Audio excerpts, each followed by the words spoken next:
તો સ્વાગત છે તમારું અમારા એક બીજા વ્લોગની અંદર, જેમાં આજે આપણે આખો વ્લોગ આમ તો જેસીબીનો છે. જોકે જેસીબી શા માટે આવ્યું છે, શું કરવાનું છે, તો એ વિડીયોમાં આગળ બન્યા રહેજો એટલે તમને જોવા મળશે. ખાસ કરીને એક વાત કહી દઉં કે અમારા ગામની અંદર છે ને રીંગણીનું વાવેતર જોરદાર અમે લોકો કરીએ. જે રીંગણા છે ને અમારા ગામના રીંગણા જે મતલબ હોય ને કે આખા ગુજરાત લેવલે અમારે પ્રખ્યાત છે અમારા ગામના રીંગણા. અને આખા ગુજરાતમાં બધી જગ્યાએ અમારે અહીંયાથી રીંગણા જાય. અને આખા ગુજરાતની અંદર અમારું ગામ છે ને એ પ્રખ્યાત છે, ફર્સ્ટ નંબર છે રીંગણીનું વાવેતર કરવા બાબતે ખાસ.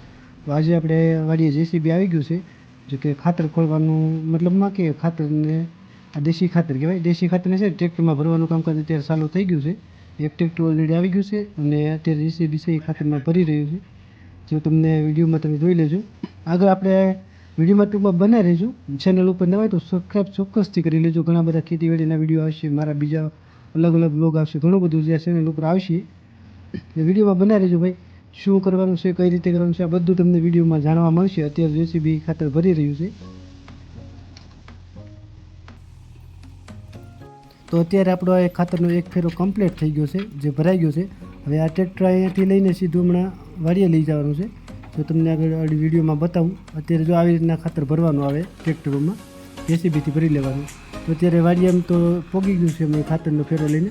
આવી રીતના ટ્રેક્ટર ઊંચું કરે અને પાછળથી ઓટોમેટિકલી ખાલી થતું જાય. મહેનત જ નહીં કરવાની ભાઈ, ઓછી મહેનતે કામ વધારે કરવાનું. આવી રીતના એક ઢગલો થઈ જાય પછી ટ્રેક્ટર આગળ લઈ લેવાનું. પછી આગળ ટ્રેક્ટર ઊભું રાખીને ત્યાંથી જો હમણાં બીજો ઢગલો કરશે ટ્રેક્ટરવાળા ભાઈ. તો તમે વિડીયોમાં જોજો આ બધા ખેતરમાં છે ને આમાં રીંગણી બનાવવાની છે. આખા ગુજરાત લેવલ અમારે પ્રખ્યાત છે. અને રીંગણીમાં પણ અમે બહુ કામી લઈએ છીએ. વધારે પડતું શાકભાજીમાં અમારે વધારે કમાઈએ. ટ્રેક્ટર જાય છે ઘરે બીજો ફેરો ભરવા માટે. હું વાડીએ છું આજે.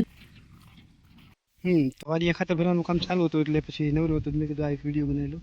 જો કે આ ઘઉં એક વાડીના આપણા પાકી ગયા છે ઓલરેડી. જો હવે આને 15 દિવસ પછી કાપવાનું ચાલુ થાય છે. ભારત કિસાન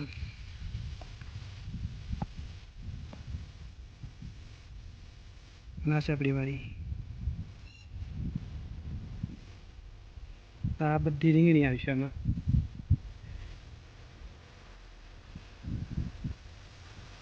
અને આ શેકેરીનો બગીચો સામે દેખાય.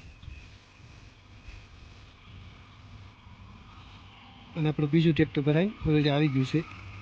તમે જો આપણે અહીં કરવાનું ને ઊભું રહેવાનું ખાલી.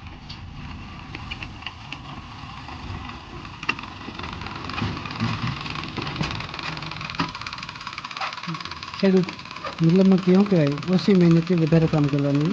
એમાં અમારે મહેનત કંઈ ન કરવાની. આવી રીતના જો ટ્રેક્ટર આવે ત્યાંથી સીધું હમણાં ખેતરમાં જાય છે એટલે આપણે શાંતિથી ઊભું રહેવાનું, થોડું ઘણું જે થાય કરવાનું. અત્યારે એક ફેરો આપણો ખાતર શરૂઆત હવે ફાઇનલી આપણો બીજો ફેરો પણ અહીંયા આવી ગયો છે. અત્યારે ખાલી કરવાનું કામ ચાલુ થયું છે. તેથી ટ્રેક્ટરમાંથી ઊંચું કરે ઢગલા પડતા જાય ઓટોમેટિકલી. બસ કોઈ નાના રાખીએ કે તો ભાઈ જેસીબી હાલ્યું છે એના કારણે જો આ બધું બગાડી માર્યું છે. હવે એટલે જો ને શીલા પડી ગયા છે. તો અહીંયા તો દેશી ખાતર લેવાઈ ગયું છે હાલના સમયે. અને ખાલી જેસીબી ઊભું છે અહીંયા. આ મારા પાક્કા મિત્રો બધાય ચીડા ખાવાળા. લાઈન લગભગ અહીંયા તૂટી છે, ખબર નહીં પછી.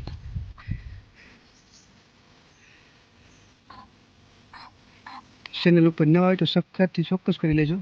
હવે પછીના વ્લોગ છે ને કંઈક અલગ ટાઈપના હશે, મજા આવશે જોવાની. તો ભાઈ ખાતરનું કામ પતી ગયા પછી આપણે થોડી વાડીમાં કેળ ઊભી હતી. કેળને જેસીબી ધક્કો મારીને પાડવાની હતી. તો કે તમે વિડીયોમાં જો આવી રીતના કેળ પાડવાની આવે. તો વિડીયોમાં ભાઈ એટલું જ હતું. ખાસ કરીને જે નવા વિષયને સબસ્ક્રાઈબ